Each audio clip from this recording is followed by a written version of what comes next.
Radio. Honestly, I think we could all listen to each other a little bit more, and I think it's a healthy thing. I listen to all sorts of people, comedians, actors, musicians, directors, writers, even a president. They come into my garage, and we have a conversation about all the big stuff in life. Go check it out, WTF with Mark Maron, right here on iHeart Radio. WDAS and WD273D Philadelphia is Fox Sports Radio, The Gambler, an iHeart radio station. Guaranteed human. Kicking off your Saturday the right way. You're listening to Sean Barnard live right here on The Gambler.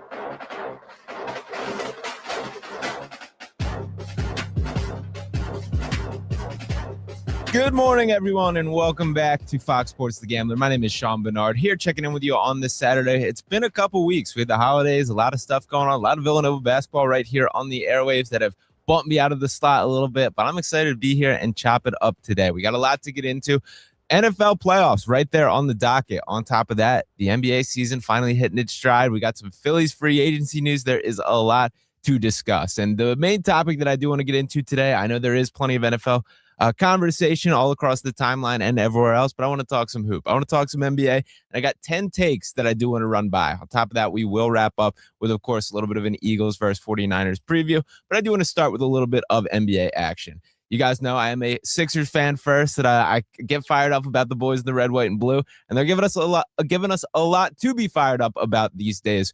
1-5 their last 6. Joel Embiid available for all 6 of those games. He has dunked 3 times in this past week after not dunking for the entirety of the season to this point.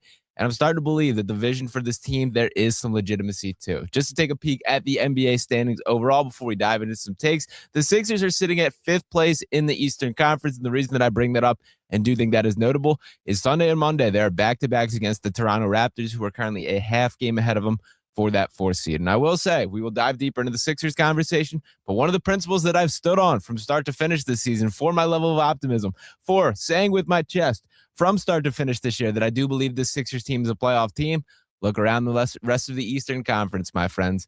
There's not a lot of teams that should be scaring this Sixers team or really any team in the East right now. But nonetheless, we will put that to the side and get into my takes. And right at the top here, Joel Embiid is close to back. That is the number one takeaway that I do want to lead off with.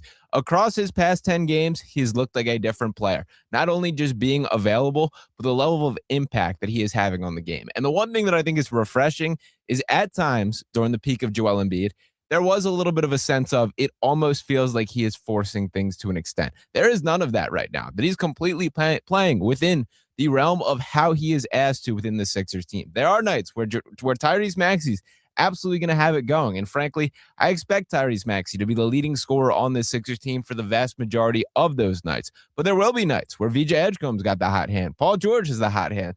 And of course, still nights where Joel Embiid is going to need to dominate. But the willingness to sort of embrace this team-first style, to have horses running alongside you at a rate that has not been true for the larger part of his career and be willing to lean on them, I think is a huge sign of growth for Joel. And frankly, if you had told me that there was a chance that he could play at this level ever again, I probably would have questioned you as of a couple weeks ago, a couple months ago. It was starting to look bleak, but I'm believing in what I'm seeing from Joel Embiid. The dunk that he had last night, just bodying a guy out of the league, out of the lane, getting downhill and slamming it down, hit a little pump after the fact, getting in Joel Embiid fashion there. It fires me up, man. I did not think this was possible, and we're absolutely seeing it right in front of our very eyes. So the first 3 takes that I have here are Sixers specific. We're going to get those up off the top here. And to transition to number 2 as we kind of paint the full picture of this team, VJ Edgecombe is the glue of the Sixers team. And that's an incredibly rare thing to be able to say about a rookie basketball player. And to put the VJ conversation to the side real quickly, I do think this is a broader take for this rookie class, is I can't remember ever seeing a class of rookies this polished. That sure, you can point to me other talented rookies that made a day one impact.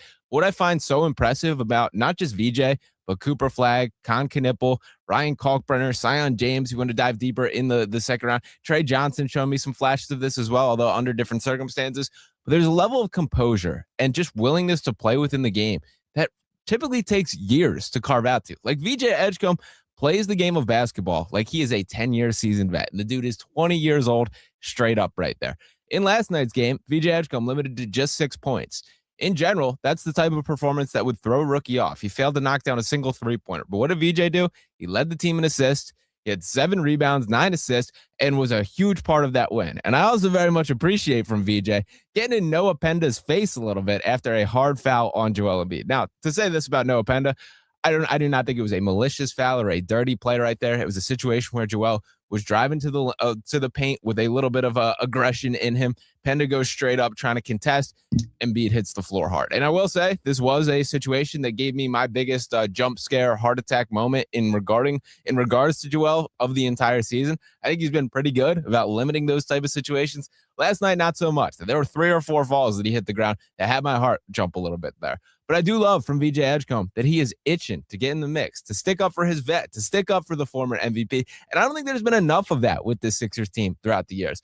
That is a way to endear yourself to the locker room. Not that I think VJ needs any help in that conversation. And I also appreciated stylistically the way that he went about it is he had the opportunity to sort of be the dirty guy about this, to pull a Marcus Smart or a Dylan Brooks where you're shoving a guy from behind. Patrick Beverley certainly done the same with that. VJ specifically stepped out in front to get in Noah Penda's sight line and then throw him with the shove, then get in the face-to-face. And Pendo basically hit him with like a, come on, man, like I'm not down for all this. But I love that from VJ. Again, I don't think it was an overly malicious play, but I do think that this Sixers team should take exception when there is a little bit of physicality or additional hard foul on your star like that. So I love it from VJ and really have loved every single part of what I've seen from VJ Edgecombe. Again, to the maturity conversation, there is this like sense of timing throughout a game that he gets that just is so uncommon for a rookie. And in last night's game, I felt like it was seen in the first half. There was a mid-range jumper that he hit that it's like just when the momentum of the game is completely swinging in the other direction here, there's this instinct in VJ to just, okay, let me get one here. Let me get to my spot, knock down a bucket, and get a little bit of sense of, security. And even in that specific situation last night, it was him jogging back on defense, legitimately hitting the team with like a calm down. We're good. We got this. And that is just so uncommon for a guy of his age. And I will say one thing I don't think Daryl Morey's been given enough credit, that there was plenty of conversation about the Ace Bailey versus VJ Edgecombe debate at that number 3 overall pick. The points towards Ace Bailey, or the argument in, is number one, like the superstar swing, that if everything clicks for this guy, he could be like a top 10 NBA player. I do think we undersold the star potential of VJ Edgecombe in that conversation in the first place. But the other major driving force towards Ace Bailey, it was the size, him being a true wing, a guy that is going to be capable of guarding likely positions, 1 through 4, maybe even 1 through 5 if things do click. When you look at VJ, sure, he is 6'4". Sure, that's not exactly what you would hope for from a size perspective, and especially pairing him with guys like Tyrese Maxey and Jared McCain, who we will touch on my third point here. But when talking about the overall like building out this team, what I think was undersold in the direction, and something that has certainly been a takeaway, is every single team that the Sixers play on a night-to-night basis makes it a conscious effort to push the pace. And why is that exactly? Is because of the limitations for Joel Embiid's mobility. Now, granted, it is a night and day different story for what he looked like at the start of the season. And this is something that I think could change as the season continues to progress. But what I'm seeing is opposing teams want to speed things up to beat Joel Embiid down the floor. The answer to that is having guys like Tyrese Maxey and VJ Edgecombe, who you simply are not going to outrun on a game-by-game basis right there. The motor in Edgecombe with the athleticism of him is an incredible combination that is absolutely paying dividends right there. He's beating guys back on defense. He's picking up full court. And I do think it is worth mentioning, guys like Quentin Grimes, guys like Kelly Oubre Jr., embracing the exact same characteristics. And it is nice to have Kelly Oubre Jr. back as a X factor, a little bit of a rotation piece, even if he has not found his footing in his first 2 games back. He will be just fine. It's a good depth piece. And I think it is probably nice that it worked out this way, that Oubre was playing the best basketball likely of his career to start this season. Obviously suffered the injury, which you never want to see, but it sort of took the decision away from the Sixers of we were at a spot where it's like, I don't know how we can take Kelly Oubre Jr. out of the lineup based on how he's playing, but I also kind of don't think that we can maximize the Sixers team with him as a consistent part of it. So it almost solved that problem for the Sixers, but regardless, I am thrilled to have Kelly Oubre Jr. back as a part of the Sixers team. Now, my third NBA take and my final Sixers take in regards to this, I'm not quitting on Jared McCain. And when I say that, I'm not speaking for this season. I do believe this is going to be a lost season for the Duke product right there. But I'm incredibly sympathetic to why we've gone down this path. Not only did he tear his meniscus, which ended what likely would have been a Rookie of the Year campaign last year, but he tore a ligament in his thumb in his shooting hand leading into this season. That is such a tough challenge as a young player. Not just the timing of things, it happening right before training camp. When you factor in learning everything that he needs to heading into his second season, given the level of roster turnover that did go down on the Sixers team. Sure, he did have his splash moment last season when it was injury depleted and there were no expectations. And I understand that it is a different story when you're asked to do this as it equates to winning. But not having a chance to learn how to play next to Tyrese Maxey, how to play next to VJ Edgecombe. He did not share the floor for a single second with Quentin Grimes. Paul George battling injuries across that stretch. Jared McCain needs a consistent stretch of time to learn how to play with these ball dominant, high caliber players, which he has not been granted to this point. Do I think it's going to happen over the length of this season? Probably not. But I think there is too much depth on the Sixers team as we run down the list of the Kelly Oubre Jr.'s, the Trendon Watfords, the Dominic Barlows, the Justin Edwards. Quentin Grimes certainly making his case. And just simply talking about the guard rotation, I don't think you can make a legitimate argument that McCain should eat into the minutes of any of Tyrese Maxey, VJ Edgecombe, or Quentin Grimes, who's found his footing once again after a bit of a tough stretch. But what I am saying in the long haul is don't sell your Jared McCain stock, because if you are, I'm buying right now. I do believe in the wider scale of his career that this dude who's 21 years old, who still has a very bright future, is going to find himself. It would be an absolute mistake to me if the Sixers do legitimately look to trade this guy. And I do not think that is a pathway that they're going to head down, but it is just extremely poor organizational practice to trade a guy at his low point in his value. And that's exactly what they would be doing in this case. Can you make an argument to me if there was a missing piece on the Sixers roster of we're one, big shooter away, or we're one backup big man away, or 3-and-D type player before this making a legitimate championship push? Maybe you could talk me into it under that circumstance, but that is not remotely the circumstance that we are in. That this season, there was a refreshing reset of the clock. That after living for a decade with these diehard expectations of second round or bust, not even championship or bust, but it has to be closer, tangibly closer to the goal that we do want to achieve, that we've paid the sins of the process for. That is not the case this year. It sort of was a huge question mark that I don't think anyone could have legitimate expectations coming into this year for this Sixers team. If everything broke correctly, there's a pathway to this team contending. If everything went off the rails, as was the case last year, we could be talking about complete disaster. Given the context of that, I'm not itching to move off a guy who has shown me promise, who does possess some unique skills as a movement shooter, an off-ball instinct guy that can create looks without having the ball in his hand, advanced characteristics you do not typically see for a player that young, and a skill set that I do believe this Sixers team does need. I'm not trading that just to trade it. If there is a world where it, tangibly makes the Sixers team better and makes sense from a long-term standpoint, maybe you can talk me into that. But looking around, playing with the trade machine, which I've absolutely done quite a bit right here, I don't see it with Jared McCain. I'm completely content giving this dude a pass for whatever this year results in, and then really evaluating him for next year. I'm cool with that. That is my game plan with Jared McCain, and I do think in the long run that there is still a bright NBA career that this guy is going to have.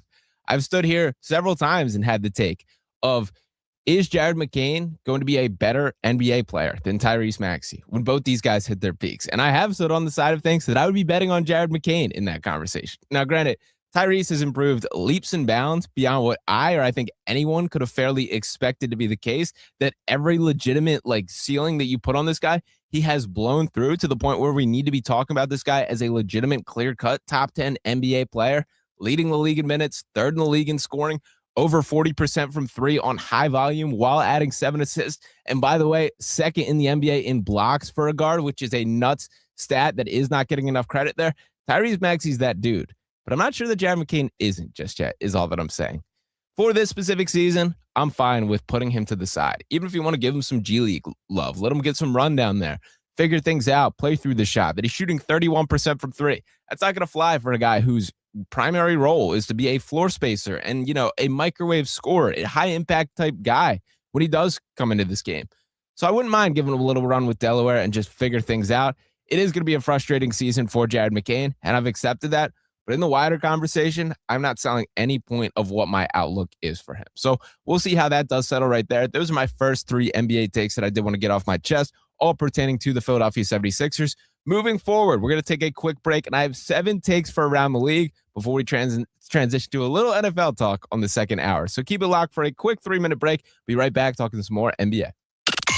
Fox Sports Radio, The Gambler. Now, total traffic for Philadelphia. We're jammed in the Schuylkill westbound City Avenue to Belmont Avenue. Eastbound delays Montgomery Drive to the Vine Expressway.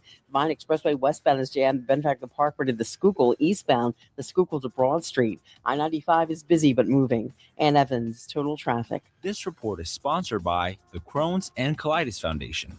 The Crohn's and Colitis Foundation has been at the forefront of inflammatory bowel disease research and care for over 50 years. Learn more about research, education, and support at Crohn'sColitisFoundation.org. Hear that? That's Mike. He took ZQL Pure Z's, so now he's sleeping soundly on a Sunday night. ZQL Pure Z's are fast-acting melatonin gummies with a complementary botanical blend to help Mike get the sleep he needs to wake up refreshed and ready to conquer Monday.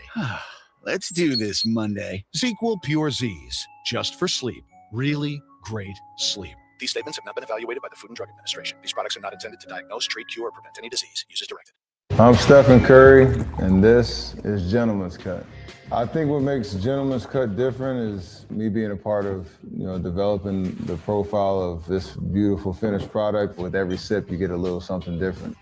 Visit gentleman'scutbourbon.com or your nearest Total Wines or Bevmo. This message is intended for audiences 21 and older. Gentleman's Cut Bourbon, Boone County, Kentucky. For more on Gentleman's Cut Bourbon, please visit gentleman'scutbourbon.com. Please enjoy responsibly. Well, the holidays have come and gone once again, but if you've forgotten to get that special someone in your life a gift, well, Mint Mobile is extending their holiday offer of half off unlimited wireless. So here's the idea. You get it now. You call it an early present for next year. What do you have to lose? Visit mintmobile.com/radio. Limited time 50% off regular price for new customers. Upfront payment required. $45 for 3 months, $90 for 6 months, or $180 for 12-month plan. Taxes and fees extra. Speeds may slow after 50 gigabytes per month when network is busy. See terms. Chick-fil-A's new frosted sodas and floats. It's a 10 out of 10. Hey, this is Lizzie, a team member at my local Chick-fil-A, and a little thing I love about the Chick-fil-A chicken sandwich and new frosted sodas and floats is how well they go together. You will love having your favorite soda blended with our creamy ice dream to make a new frosted soda or float. With the mix of the ice dream and soda fizz, it's so delicious, I call it Fizzalicious. Order a Chick-fil-A chicken sandwich and a new frosted soda and float at your local Chick-fil-A restaurant. Real team member paid for their testimonial. Hey, man, you all right? Need me to call 911? No, call Top Dog Law. Brought to you by Top Dog Law. Call them for any accident, big or small. Go to topdoglaw.com. That's topdoglaw.com. You're locked in with Sean Barnard live, Saturdays 11 to 1 on Fox Sports The Gambler. That's right, and welcome back after a brief break there. We are back with, after my first 3 NBA takes as all pertain to the Philadelphia 76ers, we're going league-wide right here, and I got a couple takes that I got to get off my chest. The next one that I do want to get into, a bit of a broad stroke that I am painting with, this new CBA absolutely sucks. And I know it is not the most, aesthetically pleasing thing to get in the weeds of financials, but just talking about it in the wider scale, it is maddening to me how many teams, when you look around the league, are making decisions pretty much purely based on the financial aspect of things. And the most glowing example of this, which will be my take number 5 here, is about Trae Young. But to speak more broadly about the league, I don't understand what the goal is of putting these, factors in place. Now, obviously, the damage is done. These are the rules that everyone has to abide by. When you're talking about the punishments for aprons, such as not being able to make trades under a certain jurisdiction here, such as having your draft pick move to the end of the round if you do not abide by certain rules. Like an example that we're currently seeing playing out is the Denver Nuggets. Now, the Denver Nuggets are not a team that I'm particularly a fan of, and I will get into that in a later take as well. But you have Nikola Jokic, who, even being lower on him than the most, which I am right there, he's an undeniable top 6 player in the league. With that said, if you have a guy like that, you should be gunning for the championship every single year. And what is playing out with the Denver Nuggets is they're currently weighing right now, is this a gap year for us? Should we hit the reset button given the injury that he did pick up? Now, Jokic is not done for the season. He's going to come back in the semi-near future and give this team a chance. And frankly, has the horses around him to be competitive this year. But what they're weighing is, do we cut a little bit of that salary to then look ahead to the next 2 seasons to really maximize our chances? Because that is essentially how this CBA works, is there's basically a 2-strike system right here. Is you have 2 years where you can pay above these numbers, and then all of a sudden the punishments come in. So we're not really seeing these punishments play out just yet because it is still newly in effect. We are seeing teams make decisions in preparation for that. The Denver Nuggets should not be in a spot where they're looking to cut salary or duck taxes or get under numbers, but they're forced to based on the rules of this CBA. And another example, still sticking with the Denver Nuggets, is a guy like Peyton Watson. That was a first-round pick of them. Every averaged 2.6 points per game at UCLA. I hated Peyton Watson in the pre-draft process because of that specific stat right there. Like, miss me with a first-round pick that averaged 2.6 points per game in like 10 minutes a game for UCLA. But nonetheless, the Nuggets did find a diamond in the rough. He's been terrific for them, particularly since Jokic has gone down, that he scaled up his offensive role, taken on more to his skill set. That is a guy who pretty much any way you slice it, there's no pathway to them re-signing Peyton Watson. That's wrong to me. That I think the NBA should be looking to reward teams that do draft their players, are homegrown talents, and then are capable of keeping them. We're seeing the Boston Celtics jump through a million hoops just to keep Jason Tatum and Jaylen Brown together. That's talking about trading away Drew Holiday this summer, trading away Kristaps Porzingis, slashing salary left and right. Those are things that should be rewarded, man, when you do hit on your draft picks, when you have your homegrown talent. That's what the NBA should be leaning towards. Instead, what I believe the outlook is, or my perception of why these rules are put in place, is to create parity, that there cannot be these super teams. And by the way, the Oklahoma City Thunder are another team that very much watch in this conversation. And they've done everything right as far as draft guys the right way, develop players, the best developmental team in the league. When you look at all these individual talents, the Aaron Wiggins, the AJ Mitchells, you can run down the list of guys on the roster that have absolutely had their skill sets maximized. It's going to be really interesting to see how things play out over these next couple of years when they have to act to keep each of these individual talents right there. But again, that's wrong to me. That is a principle that I think should be rewarded when you do draft and develop those type of guys. Homegrown talent should be rewarded, and the NBA is in a spot where it's not currently being the case like that. So it is disappointing to me that that's how things are playing out, and we really are just seeing the effects of this drift to the surface right here. But that is my take, is I do think this new CBA sucks. I do think the NBA put themselves in a very bad position, and really the Players Association is who the blame should fall on. Shout out to CJ McCollum for that, who felt the effects firsthand this week as we transition to my take number 6 and being traded for Trae Young. Trae Young being traded for CJ McCollum and Corey Kispert. If you were to flash back a couple years, say immediately after the Atlanta Hawks eliminated the Philadelphia 76ers in the second round of the NBA playoffs, after Ben Simmons didn't have the heart to dunk on the fearful shot blocker, all 4'11" of Trae Young coming across the league coming across the lane right there, and you told me that that guy was being traded for basically nothing, I would have called you crazy. But that is the state of where the league's at. And a large part of this has to do with the finances, because why was Atlanta so itchy to move that guy? For starters, they've been better without him this year. And that is just the raw numbers. Everything supports that. If there was not this leap from Jalen Johnson, who deserves all the credit in the world, that a dude who's one of the bigger question marks I've ever seen enter the league. Shaedon Sharpe, probably the only guy that jumps to mind ahead of that, who did not suit up for a game for Kentucky. But what we saw from Jalen Johnson, and by the way, Shaedon Sharpe is still a top 5 pick and looks pretty good in the NBA, I will note. But Jalen Johnson was a guy who played, I believe, 10 games at Duke before he withdrew. It was during the COVID times. Things were weird, and he said, I think I showed enough. I'm going to go into the draft and see what happens from there. Well, the Atlanta Hawks draft him, and boy, were they right, because this dude not only looks like an all-star caliber player, but like could be an all-NBA candidate this year. Absolutely has a case for most improved to be one to win that, and could potentially be like a face of the franchise top 5 player in the league. That's how much he is teasing to be. Now, that's a little bit of an exaggeration. That's a little bit of an optimistic view, but the facts still remain. That looks like the guy that they should be building around, and that is why they went down this path. Now, with Trae Young directly here, not only is the identity so different, because Jalen Johnson is one of those players that's a little bit more malleable and versatile in terms of who can play around him. Trae Young, the exact opposite of that. That he's a guy that you are playing Trae Young style of basketball. He needs the ball in his hand a lot. He's going to take bad shots. He's going to throw a bunch of lobs. He wants to run pick and roll. You know who Trae Young is. I still think that plays far more than it's being credited around the league. Now, for Atlanta here, the decision was basically we need to end the Trae Young era, and it does not matter what we get in return. Now, granted, I think CJ McCollum and Corey Kispert will help this team, that they're positive players that I think fit stylistically what they want to do, but none of those are world changers. And for the Wizards, you're basically taking this chance of we have a guy who's shown that he can be at his best when the bright lights are on a postseason setting, and getting him for pennies on the dollar. Basically a no risk, plenty of reward type of situation. And I do think Washington plays this out. I would not be itching to give him an extension whatsoever at this stage of the game. That there is the $48 million player option that Trae Young holds control of for next year. If I'm Washington, I'm staring down the barrel right now saying, well, we're not throwing you another offer.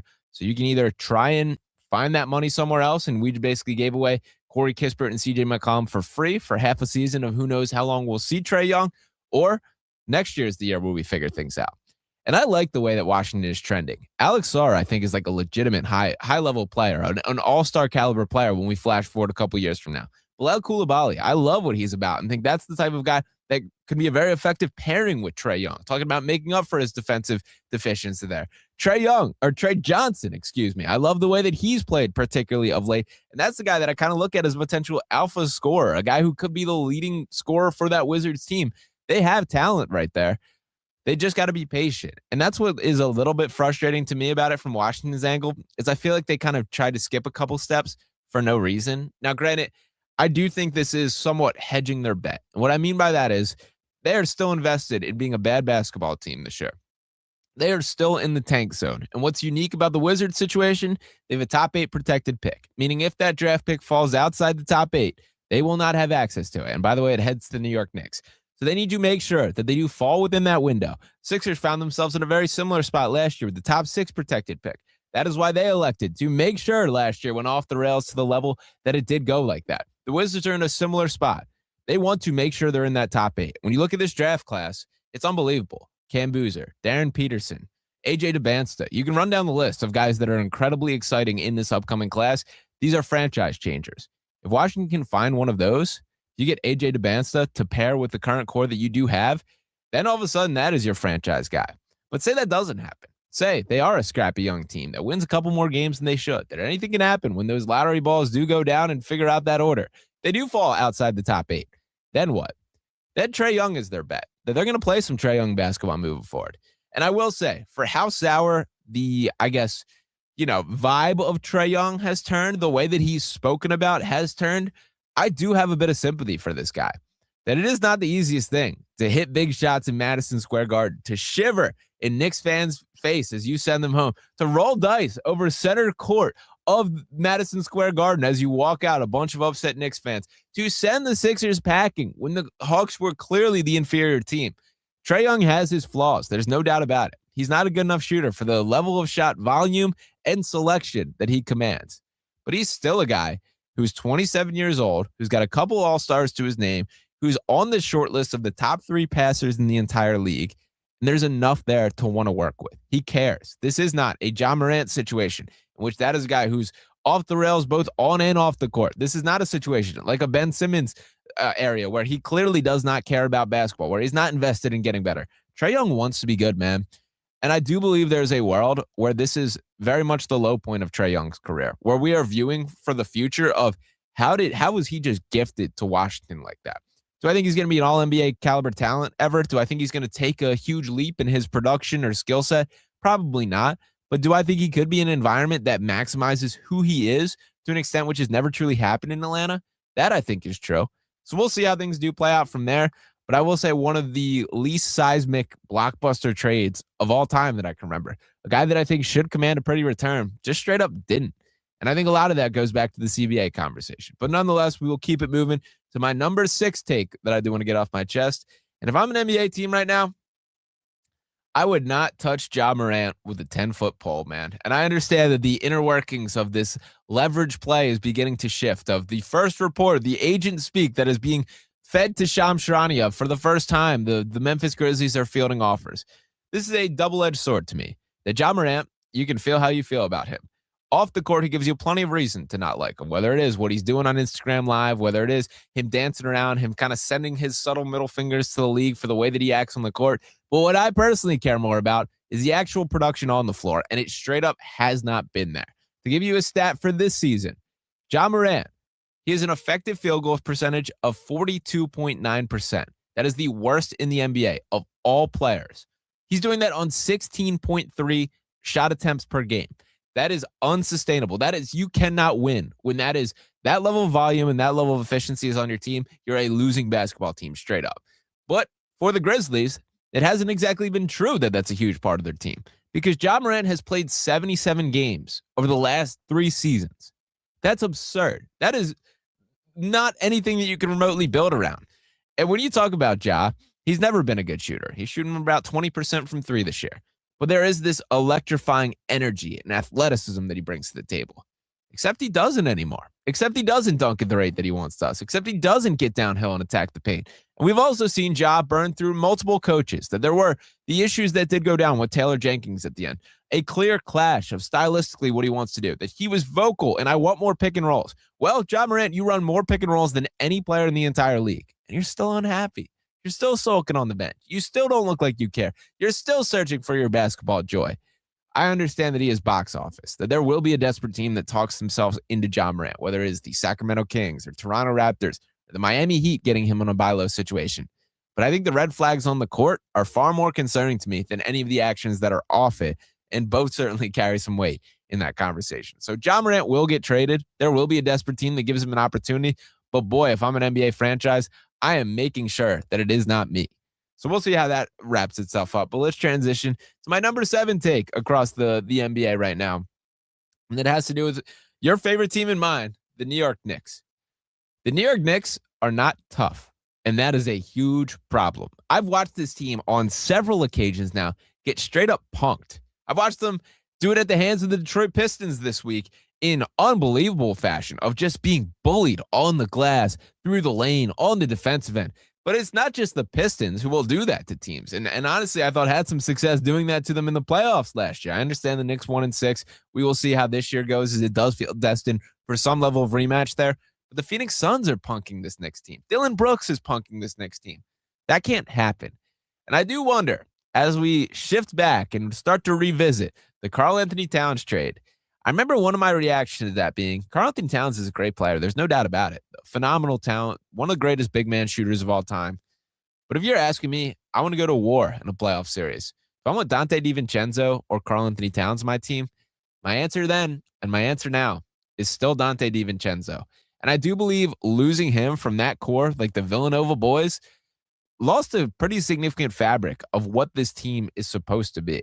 I don't know how you put the toothpaste back in the tube. I don't know how you kind of refine that identity about yourself, but it does feel like there's a level of toughness, a level of fight that the Knicks had and they no longer do.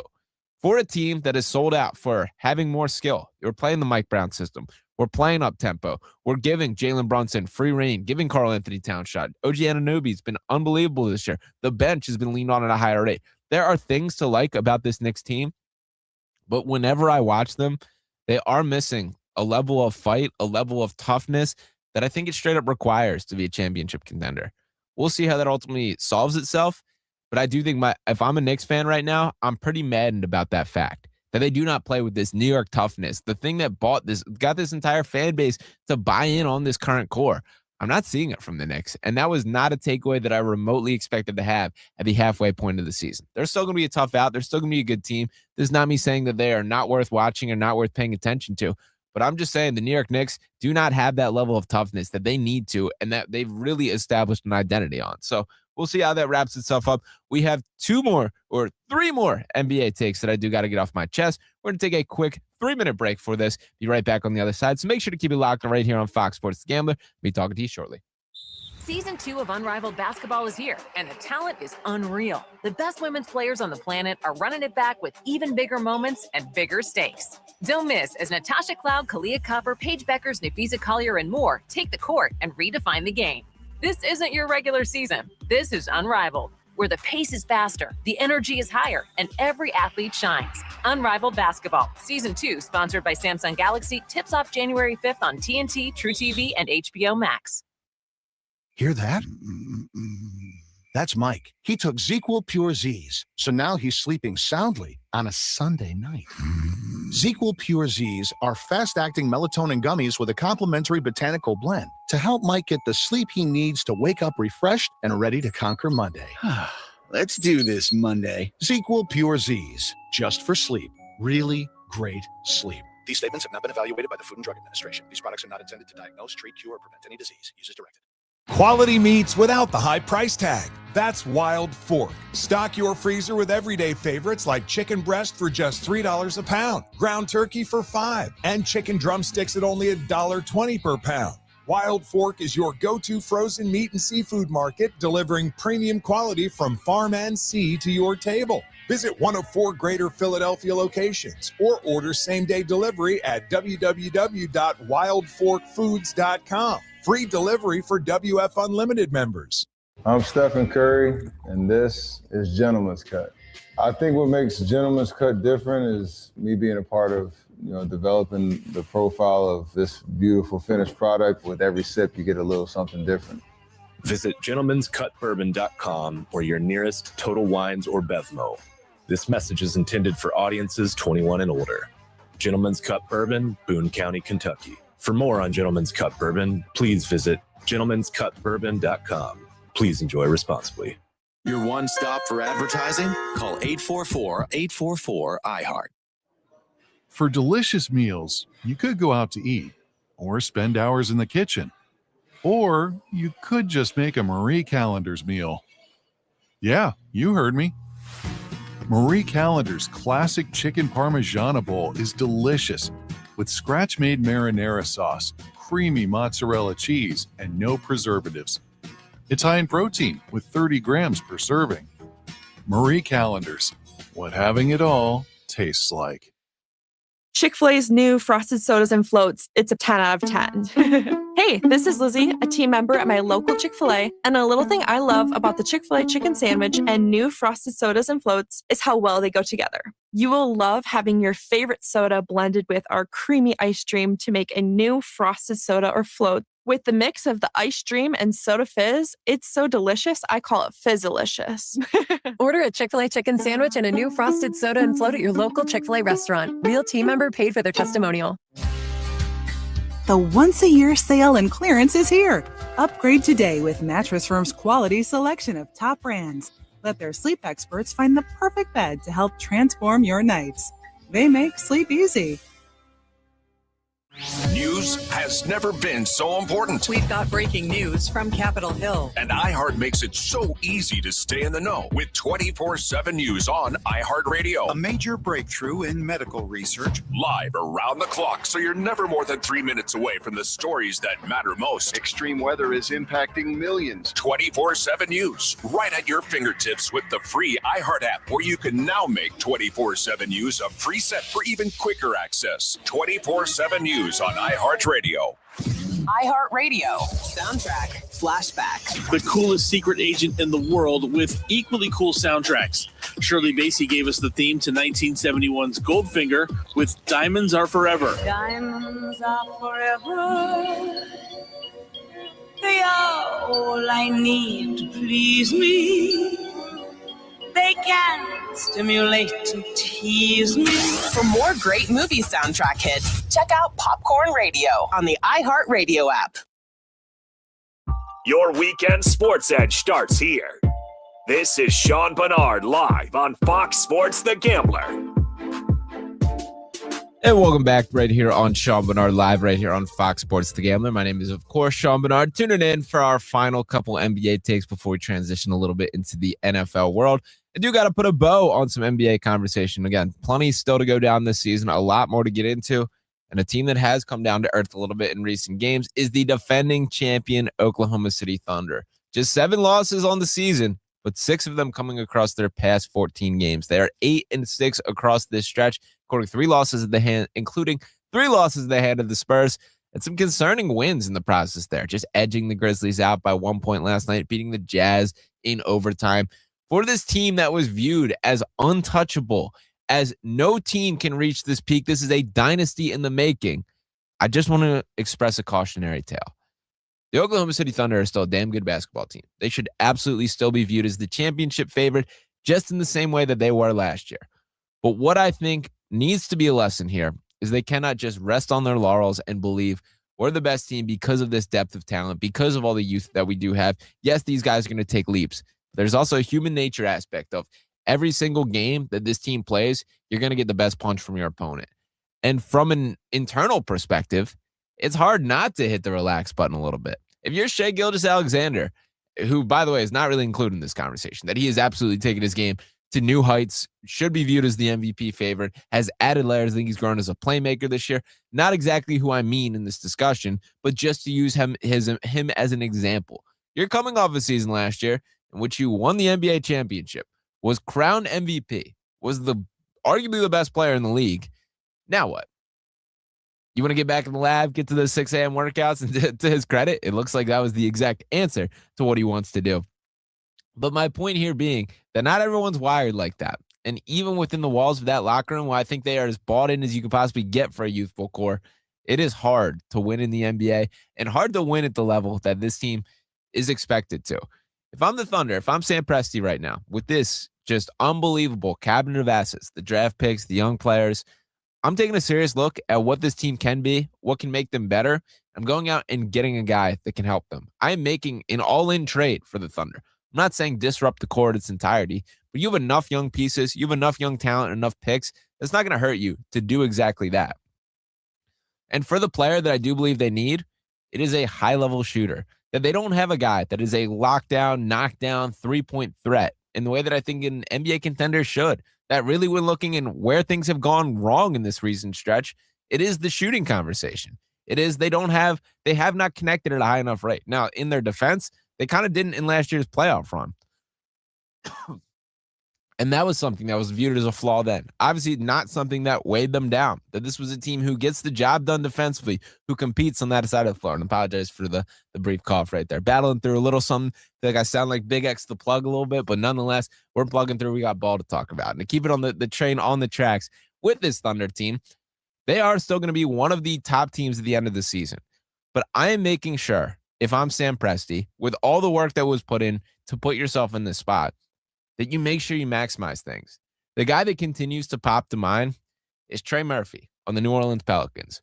A real deal elite shooter with more to him than just that he can take guys off the dribble. He's a freak athlete. He can dunk with the best in the league. That is the caliber of shooter that you need to add. A Kyle Korver-like guy. And the quote that always sticks to my mind about Kyle Korver is he's going to average 8 points a game, but you got to guard him like he averages 35. That's the type of player that the Thunder do need, to stretch defenses like that, to give room for Shai Gilgeous-Alexander to attack. You should not be living and dying with Lou Dort corner threes at the rate that they did in last year's championship victory. I think the Thunder need a little bit of a wake up call in internal side of things to just provide that we are still going for this. We are still the clear-cut gold standard of basketball. We intend on winning another championship. I'm not panicking. They're still very good. If they don't make a trade, they are going to be in the mix at the end of the season. But I think there are things that teams are figuring out at a rate that I think there was a bit of a cocky vibe to nobody can touch us like this about this Thunder team. And again, I'm sort of talking out of the other side of my mouth because I was completely committed to the belief that this team was going to break the regular season wins record this year. Probably not going to happen now that they do have 7 losses to their name. It is absurd that the Warriors did put forth that level of dominance over the length of the season, but we will see how things shake up. Now, my final 2 points, 2 interesting ones. Both negative, both pretty negative here. The next one I want to get to is Nikola Jokic, who got hurt. Honestly, dodged the bullet. The Nuggets did overall. I thought for sure he tore his ACL when I watched the play live, and it is a blessing that was not the case, that he is going to be back on the floor in the semi-near future. I have zero sympathy for the people complaining about this 65-game rule, that claiming that Nikola Jokic should still win MVP, that there should be an exception for him because he's not who this rule was made for, because he is not a guy who misses games regularly, that he is as durable as stars can come. All true. I'm not debating any of that right there. But those are what the rules are, man. And when you want to complain about Joel Embiid missing on a constant basis, and this is the specific rule that you put in place for that, I have zero sympathy when it comes to get you on the other side. You made this bed. You got to sleep in it now. Is it a bummer that Nikola Jokic got hurt? For sure. Nobody wants to see injuries. Everyone wants the best players out there on an every night basis. But that isn't the reality of the world, man. That is how things work. Injuries happen in sports, as just did to Nikola Jokic. So miss me with any complaints about the 65-game rule should not apply to this guy. And by the way, the Denver Nuggets looking quite competent without Nikola Jokic, I might add. I believe they're 3-2 without him, and one of those victories coming over the Sixers in an extremely shorthanded fashion, an embarrassing loss from a Sixers perspective, but it speaks to something about how competitive this team is. Is there a case to be made that maybe raising the floor of those around him isn't exactly what's going on out there in Denver? Just food for thought there. But if you have, the likes of the Jalen Pickett's that can pop off the bench and score 25 at any given moment, that this fraudulent argument of Nikola Jokic has never played with an all-star, when you watch a guy like Michael Porter Jr. be removed from that roster and look like a straight-up all-star in his own right who is playing in a minimized role at the sake of his star, a guy like Jamal Murray who's put this team on his back more than Jokic in postseason stretches, it's just interesting food for thought right there. So I look forward to Nikola Jokic returning to the floor. The NBA is at a better place when he is a part of it, and he is undeniably one of the best talents in the league. I consider him the 49th best basketball player of all time, which is a massive compliment. I don't want to get gaslit by the Denver Nuggets faithful that are sure to attack the DMs moving forward of that being disrespectful. That's incredibly impressive, man. That means you are better than everyone but 48 other players that have touched a basketball before. But my overall point here is I have zero sympathy to the complaints that the 65-game rule should not apply to a guy that's been crowned a 3-time MVP already. But to move on from the Denver conversation, another really difficult one has to do with Kawhi Leonard. The reason I bring this up is, I won't lie, the Pablo Torre stuff continues to get in my brain, and he just dropped another one this week of more findings with the aspiration deal. And I won't lie, when that did pop up, my first reaction was like, wow, I forgot about that. I forgot that we started off this NBA season leading up right before preseason started with all this news about the salary cap circumvention that was going on in Los Angeles with this aspiration deal specifically designed to pay Kawhi Leonard outside of what the salary cap indicates right there. And credit to Pablo Torre, shout out to him, who, by the way, has got some Philly ties, a guy that I very much respect and appreciate right there. He continues to lay on the evidence. I think it's undeniable. And this is where we'll get different. And I want to remind people that the NBA is not a court of law. And to just give examples of that, like, for example, I can say with my chest right now, complain about referees as much as I want to. If a player does that, you're going to get fined. That you will get suspended for things that aren't crimes. They're not criminal, but you have to play within the league rules like that. This is one of those situations that, to me, common sense is enough of the smoking gun. That doesn't fly in the court of law, but it should fly in the court of the NBA. It does not take an advanced brain to figure out what is exactly going on right there. I see all the evidence that I need to indicate that Kawhi Leonard is guilty of this, that the Clippers are guilty of this, and I do believe punishment needs to go down. With that said, and to kind of take a step back and just think about Kawhi Leonard, my take that I have is my final take here is I think Kawhi Leonard has the strangest NBA legacy ever. The reason that I say that is just to speak about him as a basketball player, to put the aspiration stuff to the side for a second. We're talking about a dude that's won 2 championships. Not only that, has been finals MVP twice. He's won 6 All-Star games, 6 All-NBA teams, a 2-time Defensive Player of the Year, 1 All-Star game MVP. He's won the Steal Championship. He has done it all in a basketball uniform in this sense. And by the way, just looking at this season, he's been unbelievable. That across the 27 games that he has played, averaging 27.9 points per game, 6.4 rebounds, 3.6 assists, leading the NBA with 2.2 steals per game, shooting 49.5% from the field, 37.2% from 3, getting the job done defensively, sort of in the same light that I'm viewing Joel Embiid, is I did not think this version of Kawhi Leonard was still in there. And he's proving that it is the case. I don't know how this situation resolves itself. I don't know how Kawhi Leonard can ultimately be viewed in the history books. Besides the personality side of things, which have always been sort of a strange variable in Kawhi, I do have a problem with him operating in somewhat outside the laws of what the NBA does have established. I just spoke about my frustrations with the CBA, the rules that the NBA has put in place that teams must react to. That does not mean that you can just ignore them. That does not mean that you can get creative and find ways to get stuff outside of that. And we have several reports, 3 different teams of reports of Kawhi Leonard and really Uncle Dennis as the culprit here, requesting things outside of what is legal under that CBA, the salary cap, and any way that you do want to slice it. That's a problem to me. I don't know what the conclusion is. I had a couple months ago the take with Sam Oshry, which I still sort of feel that I think Kawhi Leonard should be banned from basketball. Do I think that's going to happen? No, I think there's pretty much zero chance of that happening. I do think an interesting factor to drive into here, I don't think that they want to rattle the Steve Ballmer nest, because think about the business side effects, the negative effects that do come with that. The NBA loves that Steve Ballmer is a part of the league, that he is an owner that I generally support in the way that he does manage his business. That I think is a good thing, the way that he's cheering his heart out down there on the baseline, that he does lead things like a fan, build a whole new arena primarily out of his own pocket right there. There's a lot of things to like about Steve Ballmer. But the fact of the matter still is, if you're paying a dude outside the salary cap, if you're investing in a failing business to ensure that this guy gets paid, that's a problem that needs to be looked at under a league microscope right there. I don't know what the perfect punishment is. I do know I've seen enough for me to be convinced that the Clippers are doing something highly illegal and highly wrong that has, created an unfair competitive balance across the league.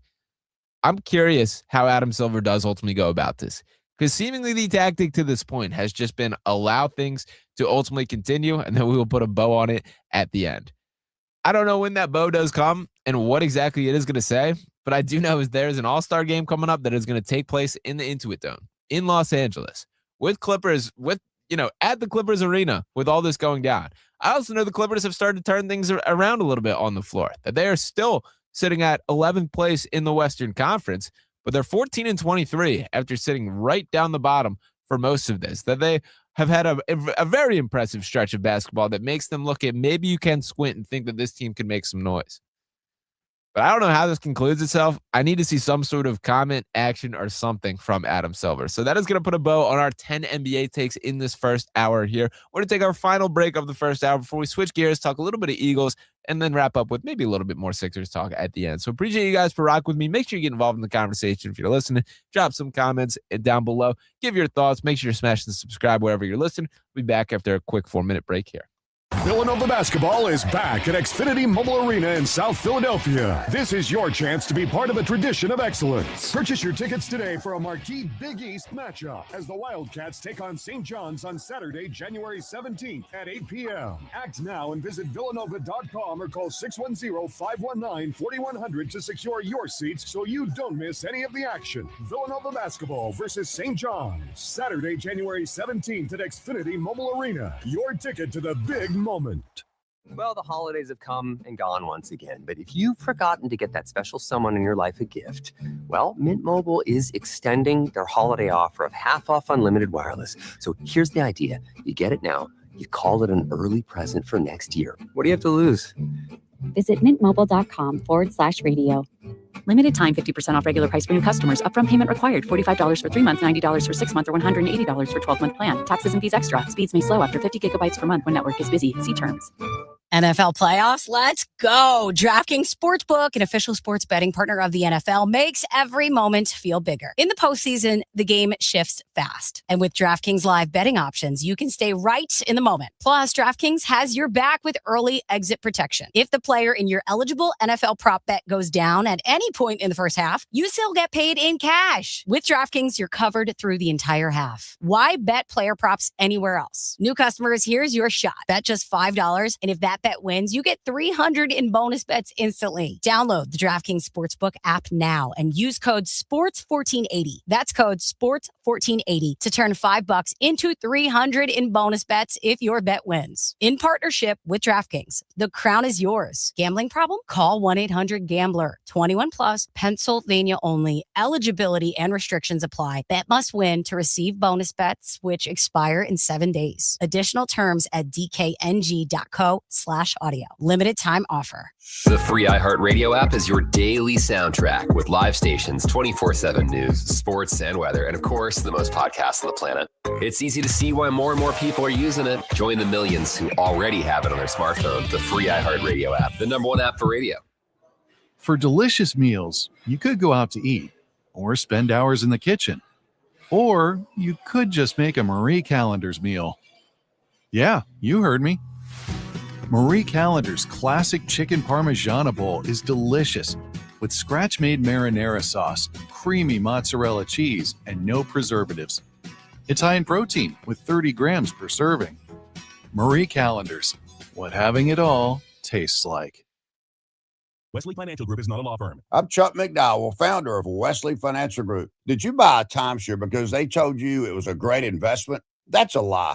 Most timeshares can be bought online for $1. To find out what your timeshare is worth and to cancel it, call us today and we'll send you our timeshare exit kit free with all your options for cancellation. Call Wesley for your free exit info guide. 800-408-4040. That's 800-408-4040.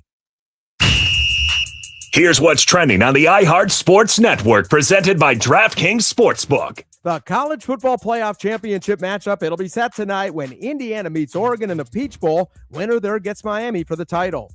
The Sixers hit the hardwood tonight in Orlando. Phillies won 4 of their last 5 games. That's after they blew out Washington on Wednesday. And the hockey, where Flyers forward Bobby Brink and defenseman Jamie Drysdale are dealing with upper body injuries that they suffered on Tuesday night. I'm Scott Davidson. DraftKings Sportsbook, the #1 sportsbook for live betting, is turning up the stakes for every DraftKings customer with over $2.5 million in prizes up for grabs every Sunday throughout the NFL playoffs. Open the DraftKings Sportsbook app, opt in, and get your promo token. Place a live bet of $1 or more on Sunday's playoff games, and you're in. And every live bet means another chance to win. When the games wrap, they'll randomly select the winners. Download the DraftKings Sportsbook app right now and use code SPORTS. Bet live for your share of $2.5 million in prizes with code SPORTS. In partnership with DraftKings, the crown is yours. Gambling problem? Call 1-800-GAMBLER. 21 and over. Pennsylvania only. Eligibility and restrictions apply. No purchase necessary. 3 sweepstakes with separate opt-ins. Minimum odds minus 500. Prizes either bonus bets that expire in 7 days or a single-use profit boost. See official rules at dkng.co/live millions for entry period and free method of entry. Sponsored by Crown Gaming Inc. Portions of the following program were pre-recorded. WDAS and WD273D Philadelphia is Fox Sports Radio, The Gambler, and iHeart radio station. Guaranteed human. Your weekend sports edge starts here. This is Sean Barnard live on Fox Sports The Gambler. And welcome back for the second hour right here on Sean Barnard Live on Fox Sports The Gambler. My name, of course, is Sean Barnard. We got quite a few NBA takes off my chest in that first hour. For anyone listening out there, make sure you get involved in the conversation, whether that is on my Twitter at Sean_Barnard1, whether it is on the Pick Swap Media YouTube channel, which you can check out, of course, or just right here on the iHeart app, which, of course, would love to hear your guys' voices for tuning in. But no. Philadelphia Eagles taking on the San Francisco 49ers as a part of the playoff action this weekend. My biggest takeaway with this game, I don't feel the hatred, man. I'm a little bit bummed out about that. That I think back to when it was 49ers versus Eagles. There was real smoke, real hate, that these teams do not like each other. I don't sense that like at all heading into this matchup. Now, granted, Deebo Samuel's gone. You can point to reasons why. The 49ers being a little bit banged up. The Eagles coming off a Super Bowl championship that they climbed to a mountaintop that San Francisco simply has not been able to. I get it, but I still miss it, man. I still want there to be anger on the field. I still want there to be hatred between these two teams. I still expect Trent Williams to be slinging guys around in a dirty fashion if this game gets out of control, if Trent Williams even does play, as he's still questionable with a hamstring issue right there. And that's a big deal if he does miss. But nonetheless, when speaking about the outlook for this game and really this Eagles team, there's no doubt in my mind that the Eagles have a Super Bowl caliber defense. So Cooper DeJean and Quinyon Mitchell named to the All-Pro team, and deservingly so. I think the defensive line with Jalen Carter back is as deep as it has been really in this era of Eagles football. The linebacking group, better Eagles linebacking group than I can think of in my entire lifetime. A guy like Jahad Campbell, who absolutely popped at the start of the season. He's almost out of the rotation. A guy like Nakobe Dean, who is a heat-seeking missile when he gets to the quarterback right there. Zach Bond still performing at an incredibly high level. Talent for talent, this defense is there. Production for production, this defense is there. They are going to give this Eagles team a chance on an every week basis, in every postseason game basis, and particularly against the 49ers. Now, granted, San Francisco's offense has kind of looked unbelievable down the stretch of the season. Brock Purdy, for all the critiques that can be said, the system quarterback accusations, the playing for Kyle Shanahan, the last pick in the NFL draft, the dudes have been straight up good this year. And I will say, over these past 2 seasons, in which the 49ers have not had their optimized team success, they have not performed at the level collectively as it is hoped or desired, I've come away more impressed with Brock Purdy than ever before. That I'm seeing him raise the floor, raise the ceiling of the team around him in a way that I questioned if that was possible with Brock.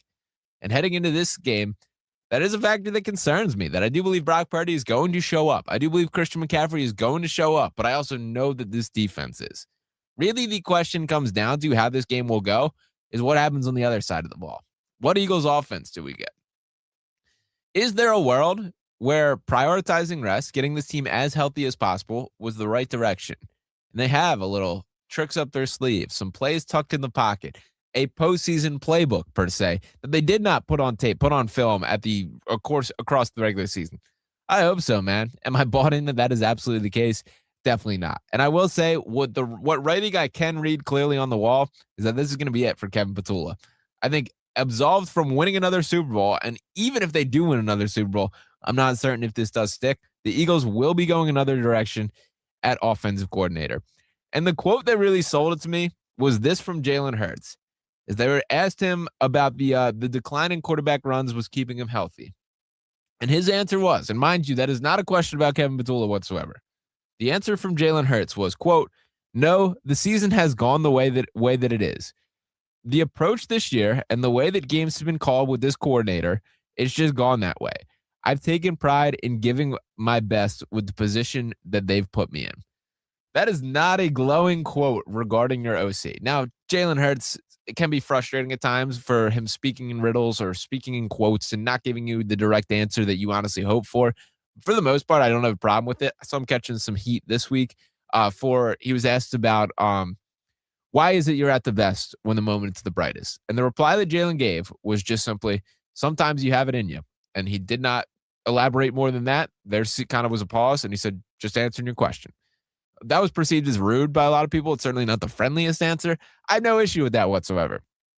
I also don't really have an issue with him saying this, that I kind of wonder, and Jalen, I think, does not get enough credit for overcoming the level of coordinator turnover that has been the case, that there's no quarterback in football that has dealt with that, let alone had this success that he has had paired with that. There's been a lot. You can run down the list of guys that has been here one and done as an offensive coordinator. This is a stepping stone job, essentially, with the Eagles because of the level of success that the organization does have. Jalen Hurts continues to stand in there. I am certain that if this postseason run does not go as the Eagles hope, if they do not repeat as Super Bowl champions, there will not be a Kevin Petula in Philadelphia next year. But we cannot go down that path just yet, as there is still games to be won on the football field, that there still has to be a way to beat this 49ers team. And I do hope, for the greater good, for both his job's sake and for the sake of this football team, that Kevin Petula has taken this seriously. This stretch off, this expanded rest that I know, obviously, they didn't get a bye week, but they basically treated week 8. Think about how this franchise got there, how they did win the Super Bowl. It was all about being a run-first football team. That Saquon Barkley has a case for the best individual season of any football player in history last year, breaking the rushing record for postseason and regular season, yards gained for Jalen Hurts being a huge part of that, punching double-digit rushing touchdowns himself. Everything worked perfect last year, but it hasn't. And why is that? The obvious answer to me, more so than Kevin Petula, it's the offensive line struggles. That there is not the same push, this same dominance. And when you think about the Eagles as a franchise, there's been this clear commitment to investing in the trenches. That for a decade plus now, think about how many first-round picks, second-round picks are used in the offensive line, defensive line, that they want to dominate the line of scrimmage, have a team that is going to bully you, beat you up at the point of attack right there. That's just not what has happened this year. Sure, Lane Johnson returning is going to be a huge lift, assuming that he can play like himself. But the guys like Cam Jurgens simply have not looked like the all-pro talent that he is branded at. You can go down the line of this offensive attack. Think about how often Saquon Barkley is just hitting the backfield. I still want there to be a commitment to putting the ball in Saquon's hands. But I do not think it can look the same as just simply run it up the gut the way that it sort of has all season and really was effective in last year. There also has to be a little bit of a challenge to the offensive line. Of you guys have to win this one. You have to dig in and figure out that this collective unit has been good enough in the not so distant future. And I know there's no Mekhi Becton. You can point to little changes that have come in here or there. But in the broader scale, this team, this roster, this offensive line, the players directly should be good enough to provide and deliver to the level that needs to happen to pave the pathway for Saquon Barkley and Jalen Hurts to have success. It sounds lame to say it like this, but I do believe tomorrow's game will be won or lost in the trenches. If you can get a push from the offensive line to allow Saquon Barkley to get to the second level, to shake free, to have some big plays, it's pretty much game over to me. That I don't see a way in which the 49ers can reply to that, can have the offensive push to answer that level of production. But that feels like a big if based on the context of this Eagles team. And I will note, when looking at the matchup, the 49ers are a team that are more vulnerable against the pass. That they, of course, have A.J. Brown, have Devontae Smith, and with a clean pocket, with a guy like Jalen Hurts that has to sit in there and make those type of throws, that is a guy that can execute. That just asked him himself, why is he at the best when the moment is at its largest? Because it's in him. I do believe we're going to get the best version of Jalen. I'm not sure if we're going to get the best version of this Eagles team.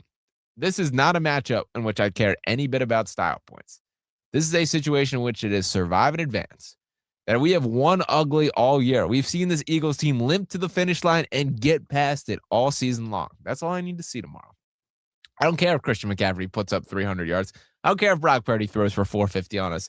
If the final score is the Eagles with one more point than San Francisco at the conclusion of this game, it is a success. If that does not happen, I do think there is going to be an extreme level of finger pointing within this organization. And again, I do think Kevin Patul is the obvious fall guy, and I expect things to trend that direction. But I do hope we don't have to go down that path there. Now, looking around the rest of the league, I just want to give a brief look at some of these other postseason games right now. As obviously the action starting off today with a pair of games. First off, the Rams and Panthers. I'm intrigued by this Panthers team, and I don't believe that they're going to cause any sort of noise. I do believe that the Rams are the better team and are going to prove that when looking at it. And just to take a peek, diving into the overall spread for what we're looking at, that the Rams are favored by 10 points in the matchup. I think I'm laying that I do think Los Angeles is going to turn this to a bit of a blowout. But I've been a guy who stood up here for months and stuck up for Bryce Young, that I believe. I'm not selling my Bryce Young stock. I do believe that this is a guy who I can't imagine the player I watched at Alabama could be this bad, could be this version of an NFL player. And he's sort of pieced it together this year. That having guys like Ted McMillan have absolutely helped. Having a coach that believes in him have absolutely helped. But this is sort of a situation where I think this one will get ugly quick. I like the way. I think this should be viewed as a massive success this season for the Panthers, but I think there also should be pretty much zero doubt that it does end today. Now, in the late game tonight, a little bit more uncertainty. With the Green Bay Packers and Chicago Bears, a really interesting matchup. Obviously, the rivalry that runs deep, one of the greatest in all of sports there. It has surprised me the Packers favored by 1.5. I like the Bears in this game. I do think Caleb Williams is going to be ready for the bright lights. Doesn't get nervous. He's not going to get rattled. With those fingernails on, the nail polish shining, he's going to be diming the ball across this matchup. I think the Packers honestly deserve to be on the short list of most overrated teams in the entire NFL. They're good, but they're not great. They're not on the level of a lot of these teams that we're going to soon touch on. And as far as their wide receiver group, which I think gets talked about in a positive way a lot, I don't get it. I don't see a player on the roster at the wide receiver position that is a top 50 wide receiver in the sport. Matthew Golden, not that guy. Dontavius Wicks, not that guy. Christian Watson, not that guy. They're all just a guy. That's their entire wide receiver corps. That yes, you have depth, but they don't have any guys that strike fear into me from a defensive perspective. I do think Chicago, as this season has progressed, they got a vibe. They got an identity. They have a collective unit that is bought in. I don't think this is the end of the world for either one of these teams if they do lose this matchup. This has not been a season in which I think has fully broke the direction of the Packers. And if they do ultimately come up short, that you can talk yourselves into it. We caught a hot Bears team. We had a bunch of injuries that we dealt with this year. We got to repackage. We got to get a little better and approach it next year. For the Bears, this season's already a glowing success. That you've put together the best season in quite a few years in Chicago. That you likely found your franchise guy in Caleb Williams. You should rest easy knowing that you made a postseason appearance, that you have plenty to build off. One of the more successful seasons individually from a quarterback that the franchise has had. But I am very excited for this one. That's going to be near the top of my can't wait to watch list for this weekend. Then flash forward to tomorrow. We're talking about the Bills and Jaguars, a fascinating matchup to me. I don't think there's any argument that the Jaguars are the better team. Despite that, it does feel like the Bills are getting quite a bit of love. Now, the obvious answer to that is Josh Allen, the great equalizer, the guy that plays this Herculean style of football that seems like he can lift any team around him to some level of competitiveness. Well, that is being put to the test with the talent that is currently around him right now. I would love to see Josh Allen just make the most of this moment. There is no Patrick Mahomes in the playoffs. There is no Joe Burrow in the playoffs. And if you want to run down the list of his postseason career, those are the only players that have eliminated from the postseason. That Josh Allen, to his credit, has been good enough. And I don't doubt that he will be. What I do doubt is the rest of the roster. And I think the answer to that is a resounding no.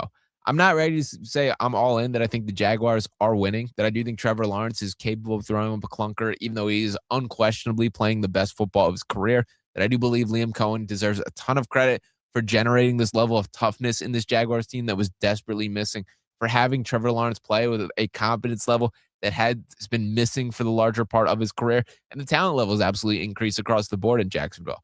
I think they should be viewed as the favorite more so than the minus 115 odds that I'm seeing on DraftKings for it. but Josh Allen does strike that level of fear into me. Then, of course, it is the Eagles and 49ers. And just to lay out the number for it, the Eagles are 6-point favorites. That does scare me right there. I do think it is going to be a win-ugly matchup. And of course, I know this is Fox Sports The Gambler right here. Throw a little prop bet that I do like on it. I'm targeting Saquon Barkley receiving yards. Now, he averaged 17.1 across the season. You can get 25 plus for plus 193. I'm taking a shot on plus 508 at 40 yards for Saquon Barkley. I think the screen game's going to be a fact, and that's something I expect a ton. That's a ton of value right there. 40 yards at plus 508 odds. Shout out to DraftKings Sportsbook. Shout out to Saquon Barkley. That's one that I expect right there. The last game of tomorrow is the Chargers versus Patriots. Probably the game that I've been the most passionate about and really have had this circled on my calendar since before the season started. I did not know who the team that they were going to be facing for, but what I could not wait for is to watch Justin Herbert do it again. One of the biggest playoff, just absolute meltdown kings in sports history. That's Justin Herbert. And I expect him to do the exact same thing at 8 o'clock Sunday night. The Patriots have been playing phenomenal football. Drake May has looked like an MVP candidate. I cannot believe that he's risen to this level at such a rapid rate, but you have to acknowledge that that's exactly what's happening in front of us. 3.5-point favorite for the Patriots. You can push that number as high as you want it. I'm probably still taking it. I think this one gets ugly. I think that they're going to be all over Herbert from start to finish. I do sense I would bet the over 2.5 turnovers for Justin Herbert right there. That is my most passionate play of the weekend. I love the Patriots to absolutely clean house and make this a blowout. And the last NFL matchup of the weekend will take place on Monday night between the Houston Texans and Pittsburgh Steelers. From a pure handicapping perspective, the Texans are 3-point favorites. The over-under at 38.5, and I am banging the under of 38.5 in that. I think the first team with 15 points probably wins this game. That I think it is going to be an absolute snooze fest and just a tough pathway to putting up any sort of reliable points for either team. The Texans are the real deal defensively, but offensively they have their struggles. In contrast, I'm not going to say the Steelers are the real deal offensively because they certainly have their flaws, but getting DK Metcalf back is a big deal. Kenneth Gainwell, shout out to him. Kenny G, Super Bowl champion, who's really carved out a niche as such a huge part of their passing attack, and really honestly just looked like a more talented football player than I gave him a lot of credit for in Philadelphia. I don't see any real pathway to the Steelers putting forth any sort of damage on this Texans defense. I also want to see a world where the Texans individually are capable of putting up 20+ on a regular rate. They're going to need breaks to go their way if that is ultimately going to be the case. So I like the under, and as far as the side, I do like the Texans to get the job done right there. I think the story of this matchup will be Aaron Rodgers getting hit a ton of times and feeling like, wow, maybe football doing this at this age is not the most fun feeling. I give Rodgers credit. He's been far better this season than I expect to be the case. He was objectively bad as a quarterback last year, and that was not the case right here in Pittsburgh. Shout out to Mike Tomlin, who somehow found a way to keep this team above water, to give them a chance in the postseason once again. And that's sort of the Tomlin defining trait. Get above 500, give your team a ticket to the dance and see what happens from there. But I do think Houston defensively is going to be the story in this one. So just did a little rundown of the NFL playoff outlook for this season. Once again, the Eagles against the 49ers, that taking place at 4:30 on Sunday. We're going to take our last quick break here before we wrap up with a little bit more Sixers talk. Do want to tie a bow on what the outlook should be perceived for this particular season. So keep it locked for a quick 3-minute break. Be back on the other side. Fox Sports Radio, The Gambler. Now, total traffic for Philadelphia. Start this update over in South Jersey, where in the Marlton area have a closure because of an accident on Main Street in Evesham Township. It's in the eastbound direction between Elmwood Road and Old Marlton Pike, so a definite heads up there. Over on the Philly side of the river, eastbound Schuylkill a bit slow off and on, Montgomery through the Vine. On the westbound side, you're tied up University through South and City through Belmont, and the Vine Expressway eastbound clogged up coming off the Schuylkill through Broad. Eric Herr, Total Traffic. This report is sponsored by the Crohn's and Colitis Foundation. The Crohn's and Colitis Foundation has been at the forefront of inflammatory bowel disease research and care for over 50 years. Learn more about research, education, and support at Crohn'sColitisFoundation.org. Season 2 of Unrivaled Basketball is here, and the talent is unreal. The best women's players on the planet are running it back with even bigger moments and bigger stakes. Don't miss as Natasha Cloud, Kalia Copper, Paige Beckers, Nafisa Collier, and more take the court and redefine the game. This isn't your regular season. This is Unrivaled, where the pace is faster, the energy is higher, and every athlete shines. Unrivaled Basketball, Season 2, sponsored by Samsung Galaxy, tips off January 5th on TNT, True TV, and HBO Max. Hear that? That's Mike. He took ZQL Pure Z's, so now he's sleeping soundly on a Sunday night. ZQL Pure Z's are fast-acting melatonin gummies with a complementary botanical blend to help Mike get the sleep he needs to wake up refreshed and ready to conquer Monday. Let's do this Monday. ZQL Pure Z's, just for sleep. Really great sleep. These statements have not been evaluated by the Food and Drug Administration. These products are not intended to diagnose, treat, cure, or prevent any disease. Use as directed. Chick-fil-A's new frosted sodas and floats, it's a 10 out of 10. Hey, this is Lizzie, a team member at my local Chick-fil-A, and a little thing I love about the Chick-fil-A chicken sandwich and new frosted sodas and floats is how well they go together. You will love having your favorite soda blended with our creamy ice stream to make a new frosted soda or float. With the mix of the ice stream and soda fizz, it's so delicious, I call it Fizzalicious. Order a Chick-fil-A chicken sandwich and a new frosted soda and float at your local Chick-fil-A restaurant. Real team member paid for their testimonial. You're still grooving, still connecting, still loving, still turning up, still thriving. You still got it, but your immune system, it weakens as you age. That's where vaccines come in. They help train and strengthen your immune response to fight off respiratory illnesses like flu, pneumococcal pneumonia, RSV, or COVID-19. Ask your doctor or pharmacist which vaccines you need. Book in minutes at vaxassist.com. Sponsored by Pfizer. Hey, man, you all right? Need me to call 911? No, call Top Dog Law. Brought to you by Top Dog Law. Call them for any accident, big or small. Go to topdoglaw.com. That's topdoglaw.com. Your weekend sports edge starts here. This is Sean Barnard live on Fox Sports The Gambler. And we're coming in for a landing right here on Sean Barnard Live, right here on Fox Sports The Gambler. Appreciate you guys for rocking with me on this fine Saturday morning.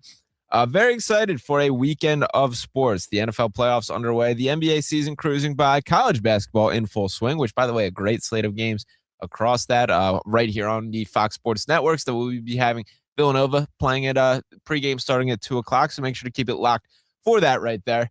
But I'm going to talk a little bit more about the association to close, that being the National Basketball Association, the NBA, and the Philadelphia 76ers. Now, I understand that most people probably went into the season basically completely tuned out of Sixers conversations, and understandably so. That last season was the most frustrating year that I can ever imagine from pretty much any professional sports team ever when you factor in relative expectations to what we saw as a product on the floor.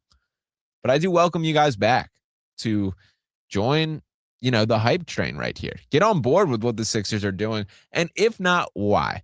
What else do you need to see to be convinced that this team is worth buying in on a little bit? The Joel Embiid injury concerns will be thrown in my face, and I understand that. And I also will agree with you on the take that if the Sixers are just living and dying with whatever version of Joel Embiid you can get for the remainder of the season and really the duration beyond that, it's a mistake as an organization. But I think that's a mischaracterization of what's going on this season. I don't believe that's at all the way the Sixers have gone about their business. Is Joel a huge part of the team whenever he is available? Absolutely. But he's played 19 games this year, which, by the way, is the same exact number as what he played all of last season. That's right. He's hit that number in January when it took him the entirety of last season to reach that point. But when speaking about the actual context of the Sixers team, they're not subscribed to the Joel Embiid hero ball in the way that it has been for the larger part of his career. That it's amazing that he's a 2-time scoring champ, that he is the most valuable player for a stretch of games, that I still will stand 10 toes down on the stretch of games that he played, not in his 2022-23 MVP season, but the next year when he came back before the meniscus injuries really flared up.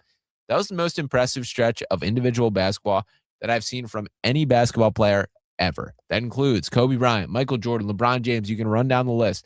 And to just give a little numbers for what I'm speaking about here, I know I had some a couple of critiques online with this take already. Just giving what Joel Embiid looked like for that stretch, that being in the 23-24 season before his injury did ultimately occur. We are talking about a dude who, across that stretch of basketball, went 26-6 with the Sixers overall. He recorded the highest PER, player efficiency rating, ever. He led the league in points per game, nearly 35 per contest. First in points per game versus top 10 defenses. First in rebound, or in I don't know what this one is. First in points per minute all time, more than Wilt Chamberlain. Highest true shooting percentage of any 35-point per game season ever. rested 11 of the 32 fourth quarters. And for what it's worth, Steph Curry, when he was his unanimous MVP, rested in 15 of the 79 fourth quarters.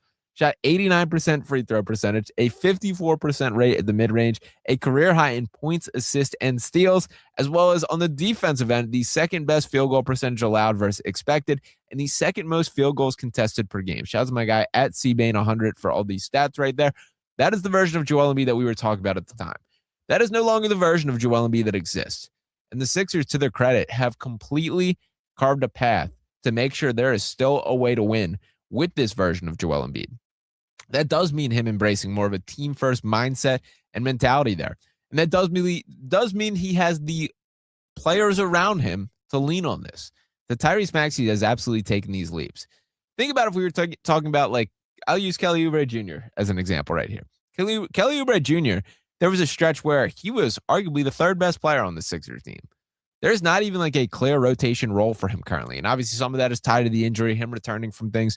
But the depth that this roster has is as impressive as I could have imagined around Joel. Quentin Grimes is a guy who looked like a number one option for last season. And I think we all kind of had the necessary qualifiers, including the Sixers front office, as shown in how those negotiations did go down. But I think we all had the qualifiers of, well, this is happening on a losing team. I don't want to say empty calorie stats, but certainly ones that are not translating to winning at the rate that you would hope right there. But Quentin Grimes is a huge part of the Sixers team once again. That is a high-level impact bench performer. A guy like Jared McCain that, if we were talking about, looked to be a foundational piece, and him completely falling off that path. In a lot of ways, that would be disastrous to an organization. But the Sixers have managed to create enough flexibility where that doesn't even, change your mind, doesn't even stray you from what your individual goals are. Now, the Sixers overall, that on the season, they're holding a record of 21-15. They're 6 games above 500, sitting 5th place in the Eastern Conference. I know there's so many ifs tied to this conversation of what this team can look like if things break this way. You can call them the Justin Herbert of basketball for the Mr. If-Man mentality if you want to have that. But my challenge and my pushback is to look around the Eastern Conference, man. And I've been saying this since the summer. But what team honestly should scare this Sixers roster? I don't believe there is an answer to that. Because let's go down the list. That right at the top, the Detroit Pistons, who I have the utmost respect for. They're 28-9, have sat at the top of the East from start to finish this year. They're good. But are they going to, postseason ready? That's the question. Have they matured to that level from last year, which, being eliminated from the Knicks in 6 games, I thought was a respectable performance from Detroit. I do believe Cade Cunningham's a 1A guy. I do believe Jalen Duren has taken the next steps there. That's not a team I'm running from. They're going to be tough. They're going to be physical. They have a mentality, but that isn't a polished, ready. That's another team I think should think long and hard about, should we be in the mix of looking for an upgrade. Then number 2 in the East, which, by the way, miraculous that they've climbed this high, the 24-13 Boston Celtics. It's going to be really interesting to see how they play out the Jason Tatum process from here. And shout out to my guy, Sam Ostry, who over on the Pace and Space podcast, which make sure you guys are tapping in to that right there. When we were doing our preseason predictions, picking out who's coming out of each team, I chose the Boston Celtics to represent the Eastern Conference, which he had quite a few pointed words at me about how crazy that is. Doesn't look too crazy right now because Jaylen Brown will be my choice for MVP at this stage of this game. He has leveled up his game in every single area, from three-point production to playmaking to rebounding. He's been great, Jaylen Brown has. And then you're talking about bringing a dude like Jason Tatum back, who I understand when you're coming back from the Achilles, you're not going to be the Jason Tatum of old from day one. But I don't think they need him to be. That I think there is enough talent here with Derek White, with a guy like Peyton Pritchard, who's absolutely filling up. Neemias Queta, who I think has been pretty excellent in his role, even if it is a bit of a larger role than he probably should deserve there. There's a lot to like about the Celtics team, and I do think that plays from a postseason perspective. You add Tatum to that mix, and you're asking him to, I don't want to say be a complimentary player, but where there is not this high level of expectation, where he can have the games where he has a cool 15, 8, and 8. I think that's something that he will be ready for from day one. So the Celtics, I'm keeping in that mix right there, but that still carries just as many ifs as I'm talking about the Philadelphia 76ers. Then the transition down the list, the New York Knicks, 24-14. I just had it in my takes in the first hour here. This team gets punked way too often if they want to be considered the serious contender that they desire to be. I've had my doubts about, can Jalen Brunson be a 1A guy on a championship team? He has made me eat those words far more than I expected to be the case, but he also hasn't got past the second round yet either. He's also been outplayed by Tyrese Halliburton when the stages have been the largest right there. And I do believe the supporting cast is the larger concern. I do believe Karl-Anthony Towns is a flawed basketball player, that it's really hard to figure out how can you have an adequate defense with him as a part of it, that he is not good enough as a rim protector to serve on a big man, that he is not mobile enough on the perimeter to stick with guys that do want to, take guys off the dribble like that. It's going to be interesting to see how it plays itself out, but I will notoriously stand on the level of not believing in this Knicks team until they prove me wrong. And to this point, I'm feeling okay about that. Then in the 4th seed, the Toronto Raptors at 23-16. I give the Raptors a little bit of respect for really just having a more fun season and a more watchable, more tolerable, more competitive season than I think anyone could have hoped right there. But who's the best player on that Raptors team? I think the answer is probably Scotty Barnes, and I think he's got a legitimate all-star case, but he's certainly not a guy that I trust in a postseason perspective.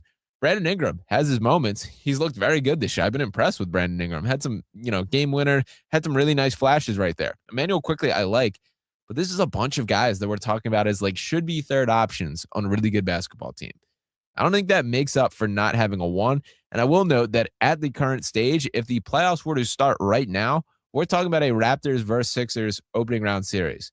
I think the Sixers open as pretty comfortable favorites in that matchup right there. If we were to stick down this path, then we're talking about the Sixers beating the Raptors and likely playing the Pistons as the 1 seed right there. Not ideal, not a clean path, but a better path than I think a lot of us could realistically hope or has been the case in past seasons right there. You can kind of sign me up for that. And I also think this is worth noting right here because when looking at the matchups this weekend, we have back-to-back matchups Sunday and Monday against the Raptors. I believe I mentioned this in the first hour as well, but the victory over the Magic last night, that gives the Sixers the tiebreaker against the Magic on the season. They will not play them again. They won 2 out of 3. We will see how the seedings ultimately align. It's too early to get in the weeds for that. But that is something in which could be very valuable at the season conclusion. If the Sixers end with the same exact record as the Magic, what if this is a 6-7 situation? And we're talking about the Sixers being in the true postseason already with that 6 seed because of that tiebreaker versus the Magic got to dog it out of the play-in tournament. That's something that could come into play right there. But nonetheless, to continue heading down, looking at the 6 seed, the Miami Heat, I think, are a complete wild card team. But I love what Norman Powell brings to the table. Tyler Hero has his flashes. Bam Adebayo, I've been a bit underwhelmed by this season. But Khalil Ware taking some showing some signs of progress right there. I give Spoelstra credit for absolutely getting in the lab and reinventing that entire offensive system this summer. We don't know how that plays in a postseason perspective. We've seen it have success. We've seen the Heat have success in past years, but it looks entirely different, that they're not running picks whatsoever, not running pick and roll stuff whatsoever. They spread the floor. They pace the space. They're playing differently than we are accustomed to for Miami Heat basketball. There is something to me that sort of felt like the recipe to them was the one that they were already cooking with, that we've seen some notable upsets, whether it is the Boston Celtics, making some postseason noise like it. Now, granted, so much of that was attached to the Jimmy Butler conversation, and that is working itself out in Golden State right now, who far too many nights where Jimmy's just completely content shooting 8 shots and sitting in the corner for plenty of time. But nonetheless, we'll see what the Heat have to make. Not a team that I think should be fearful of. The Cleveland Cavaliers in the 7th seed, I'm ready to absolutely blow it up there. I think they have to just look themselves in the mirror and be like, we're not a serious organization. That can Darius Garland and Donovan Mitchell maximize each other? At this point, I think there's enough of a sample size to say the answer to that is a resounding no. Can Evan Mobley and Jared Allen ultimately maximize each other? Another case where I think that is a resounding no. I like each of these guys individually as players. I don't think that this combination works. And most notably, we've had 2 coaches question the mental toughness of this Cavs team now, including the current head coach in Kenny Atkinson. I don't know how you fix that. I really don't think it's possible to fix that. And a guy that I do think is the source of that, and I feel bad because he is a good player, Jared Allen, man. Like, he was recording, I believe, a 13% rebound percentage at the early stage of the season, which is just straight up embarrassing for a 7-foot guy. Like, even Joel, who gets critiques for that, I've never seen him dip below the 20s in that, which is bad in its own right. Like, you should be near the top when you are that size and that landlocked in the way that both Jared Allen and Joel Embiid are from a defensive perspective. I do think that they need to find a way to change something up. There does need to be an identity shakeup for Cleveland, or I think we may not even be talking about them being at the top of the league. Think about last year, them the clear-cut best record in the Eastern Conference from start to finish. At this stage of the season, they're 21-18. To put that into perspective for last year, they finished last season with not only the best record in the league, but to just look at what their record was last year, as Google's going to give me problems pulling this up, but I believe they've lost more games already this season than was the case in the entirety of last year. That is brutal to be the case. And yeah, Google's just not going to cooperate to give me the stats. They're giving me sports data is temporarily unavailable. But nonetheless, you understand the point of what we're working with here. Is this is a team that should have arrived with the expectations of we're going to make a further dent in it, just not remotely playing out that case. And I do believe that there has to be a hard look in the mirror for the Cleveland Cavaliers. Just to fire off the last handful of teams before we get out here. The Orlando Magic, who we saw take care of last night, and ultimately Paolo Banchero and Franz Wagner. The conversation should have had quite a bit ago. It has not. Those two stay together. We're now in season 4 of basically seeing, I don't think these two maximize each other. I don't think either one of them are capable of being top players on an actual contending team. To continue on, the Atlanta Hawks at 9, who just moved on from Trae Young, are obviously committed to this new direction. There are going to be some growing pains on top of that. The Chicago Bulls at 10, 17-20 on the year. The Milwaukee Bucks at 11, 17-21, who I will say are a bit more of a sneaky team. The Giannis conversation is bizarre. To me, I find it incredibly obvious that what this situation is Giannis wants no part of still being with the Bucks.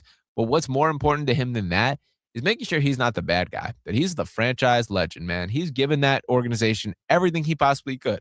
Won 2 MVPs there, took them to a championship, has been the homegrown talent that developed as essentially a bench player when he came to the league to truly one of the top players in the league. He's still a top 5 talent in the sport of basketball.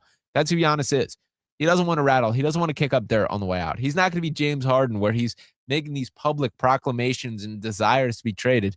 He's going to go about things the right way.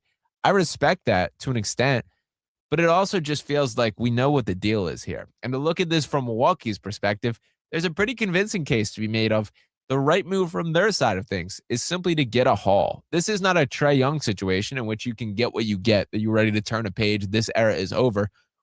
But Giannis is their ticket to resetting things. They've already invested a ton of draft pick capital to try and make this work with him, whether that is the Damian Lillard trade, whether that is for Kyle Kuzma, which they gave up A.J. Johnson in that trade, which is insane, whether that is the Miles Turner, where you stretch Damian Lillard's contract to create some window for this to work. They've gotten creative. They've tried different factors. There comes a point where you just got to pull the plug and call it. I think Milwaukee is at that point. I think it would be best for the organization and best for Giannis to find some sort of destination. Does that happen this year or before the trade deadline? I think probably not, but I think there should be some motivation for that to occur. Now, assuming that does not play itself out, which is sort of my stance and expectation at this stage of the game, they are a team that I would not want to mess with in the postseason. That Giannis is that individually excellent, and this is sort of why I don't think there's more momentum in the trade, that I think he looks himself in the mirror every single night, says, I'm the clear-cut best player in the Eastern Conference, which I think is true. I can beat all of these teams basically single-handed. We might see if that is the case. If Giannis is healthy and they are in the postseason, the Bucks have a puncher's chance. That team does scare me more than a lot that I've listed off nonetheless. Before the Sixers directly, the conversation cannot be stemmed from any of these teams. It has to be internally. How do we get to the finish line? How do we continue off the momentum that we have built to looking more like legitimized championship contenders? That is still a journey to get to that point. That is still testing. You've got a rookie in VJ Edgecombe, who I'm incredibly proud of, impressed by, that he plays to the level, the veteran savvy that he already possesses. But there's still flaws that we're asking a ton of him at a very young age. He's 5th in the league in minutes right now. And that is a hat tip to Nick Nurse for showing that level of trust. After actually seeing what he looks like as a player, it feels like an obvious answer, but it does not. There's not a lot of head coaches that would have turned over that level of opportunity at such a rapid rate right there. So we'll see how this ultimately works itself out. There's a lot that still needs to go down for this Sixers team. Could not be more encouraged by the start of the season, nearly at the halfway point here. We'll be very curious to see how they approach this trade deadline, and I do think how the Sixers go about it will basically tell what the ceiling should be for this season. Are they trying to get a final piece, make that all-in push? Are they completely content sitting back on their hands? Are they looking to shed salary, try and get under the luxury tax? All these will answer a lot of questions for how much they are believing in it. And by the way, for that shed money conversation, that would be Kelly Oubre Jr. and Andre Drummond as kind of the two most likely candidates for that. I've spoken about how Oubre is not nearly as valuable to this team as he once was, I still would like for him to stick around, man. But I do think that there is something about the energy that he brings. I don't want this team to just shed money just to duck the tax right there. We've done that enough seasons. And I get this isn't the all-in push. The same conversation that we're having about the CBA, that I am critical of this, that we even have to make decisions based on this line of thinking right here. Starting the clock, can you be over? But they're fine on the aprons. It's really just the luxury tax. This is really just a Josh Harris pockets conversation right there. But we will see how things do shake itself out. Could not be more thrilled at what the Sixers have put on display to this point. Could not be more thrilled for being able to chop it up for 2 hours with you guys right there. So we're going to turn things over. We got the Villanova pregame show coming in about a little over an hour to this point. We got John Jansen that's got to get in the studio, get all set up and get ready. So make sure that I leave the floor as yours. Make sure you guys are subscribing wherever you are listening now. We got a ton of exciting stuff brewing. Could have some positive news coming. Got a lot in the works right now, so make sure you're tapped in. The best way by doing so is be following in on the socials on YouTube as well. Subscribe to Pixel Media. Follow me on Twitter at Sean_Bernard1. I'll be back talking to you next time right here on Fox Sports The Game. Villanova basketball is back at Xfinity Mobile Arena in South